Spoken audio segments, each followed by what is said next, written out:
సంపృక్తౌ వాగర్ధః ప్రతిపత్తయే జగతఃపితరం వందే పార్వతీ పరమేశ్వరౌ. సూర్యాపేటకి దగ్గరలో ఉన్న పిల్లలమరి గ్రామంలో రెండు దేవాలయాలు ఉన్నాయి. ఒకటి ఎరకేశ్వర ఆలయం, రెండు మహాదేవనామేశ్వర ఆలయము. మనకి రెండు దేవాలయాలు కాకతీయుల కాలం నాటిలోనే కట్టించారు. మనకి ఈ దేవాలయాల్లో బ్రహ్మసూత్రం అనేది ఉంటుంది. మనకు శివుడికి ఎదురుగా నాట్య మండపంలో నంది ఉండడు, మనకి ధ్వజస్తంభంపై నంది ఉంటుంది. మనకి ఈ దేవాలయంలో బ్రహ్మసూత్రం అనగా ఏంటిదంటే విశేష ఆరాధన కలిగినటువంటి ఫలితము.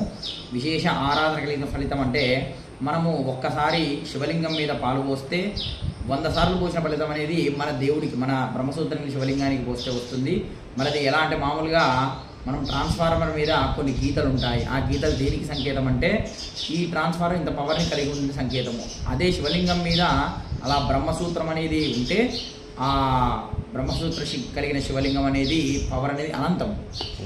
అంటే మనకేంటంటే ఈ దేవాలయంలో అడుగు పెట్టడం అనేది మన పూర్వజన్మ సుకృతం. అది మనకి ఇంకోటి ఈ 4 స్తంభాలు చూడండి. ఈ 4 స్తంభాల్లో ఒక్కొక్క మూల మీద కొడితే సప్తస్వరాలు వినిపిస్తాయి మనకు.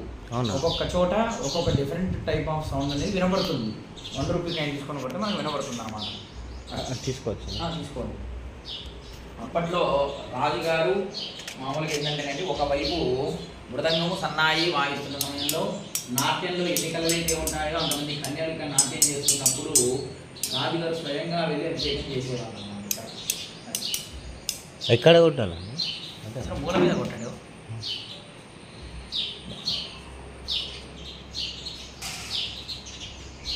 మామూలుగా ఈ మూల మీద కొట్టాలి. సరిగ్గా మా పదాన్ని ఇస్తాను.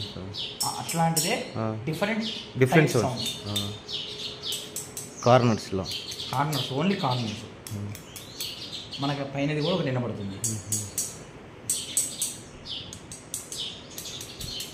అట్లా వినబడుతుంది. Different types of sounds.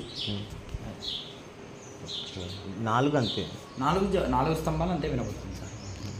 మనకి బయట ధ్వజస్తంభం పైన ఉంటుంది నంది. మనకు ధ్వజస్తంభం పైన నంది ఉంటుంది.